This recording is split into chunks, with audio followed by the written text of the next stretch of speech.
This video is a sample from the Secret Guitar Teacher Interactive course, The 5 Main Elements of Music. The 5 main elements of music. Element number 2, Scales, Section 2.6, Understanding the Major Scale. Part 1, Introducing Standard Notation. Guitar players often start out being quite resistive to learning to read standard notation. After all, as long as you can read tab and chord grids, what use are all those lines, dots, weird symbols and strange Italian words? It might surprise you to hear that I agree with this view. By and large, beginner guitarists probably shouldn't bother with standard notation unless they're learning classical guitar. But if you've got this far on this course, you are no longer a beginner guitarist.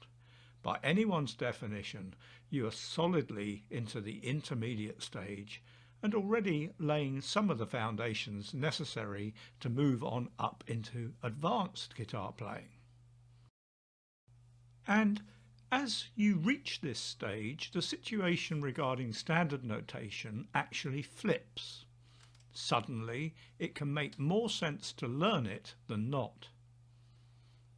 Because learning it now is going to help make life easier from now on, as we begin to move into the core subjects of music theory. In other words, it will be harder work moving forward without learning it. So let's bite the bullet. In this section, we're going to introduce you to the basics of standard notation, just enough to help propel you forward through the next stage of your guitar learning journey. And don't worry, it'll be easy. It might even be fun. Standard notation starts with 5 lines. We normally refer to this as the stave. It should not be confused with guitar tablature or tab, which has 6 lines representing the guitar strings. The 5 lines of the stave have nothing to do with guitar strings. Standard notation is a universal form of writing music. It's there to be understood and used by musicians regardless of what instrument they play. The first step towards giving these lines meaning is to add a clef symbol. There are several of these, but the one that interests us as guitarists is called the treble clef, and it looks like this.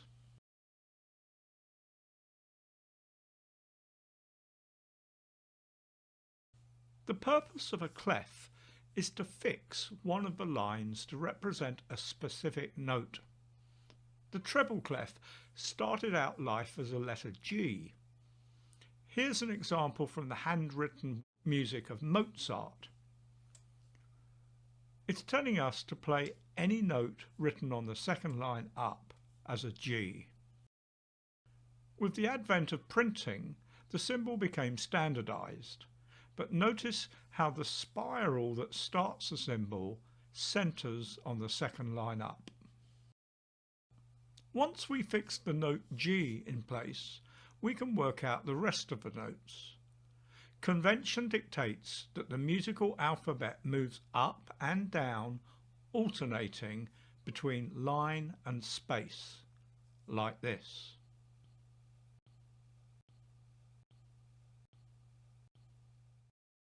That's the logic behind the system. But traditionally, the way these notes are taught is to split the task of learning them into 2 steps. First, we learn the notes on the lines, using the mnemonic "Every good boy deserves fortune." E, G, B, D, F. Then we learn the notes on the spaces between the lines by using the mnemonic F, A, C, E spells face, which rhymes with space. The system can be extended indefinitely in either direction by the use of what are called ledger lines.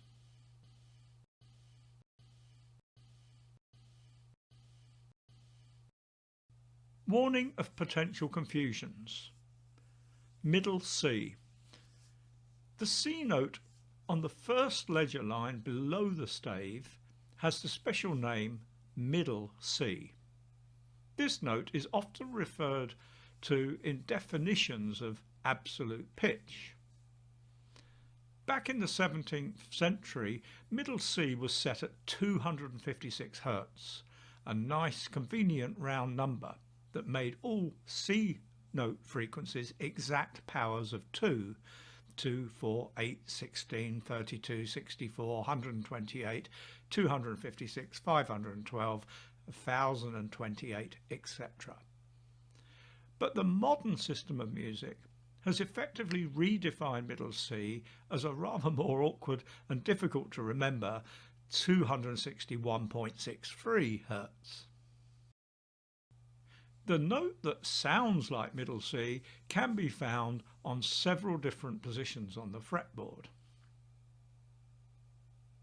But by convention, it has been decided that notes in standard notation written specially for the guitar are written 1 octave higher than they actually sound.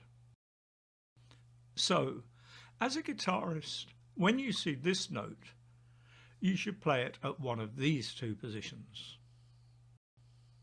To help you understand where all the notes on the fretboard are shown on the standard notation stave, here is a chart that we have also made available as a PDF printout.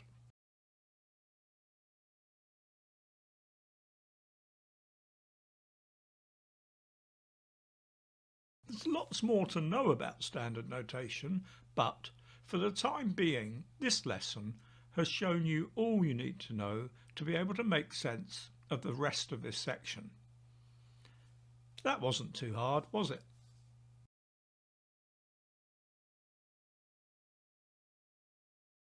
If you enjoyed this video, please click the like button and subscribe to the channel. If you'd really like to maximize your potential as a guitar player, click on the link in the description below to the Secret Guitar Teacher site. Here you can sign up for a 30-day trial free of charge and without obligation. We won't even ask you for your credit card number.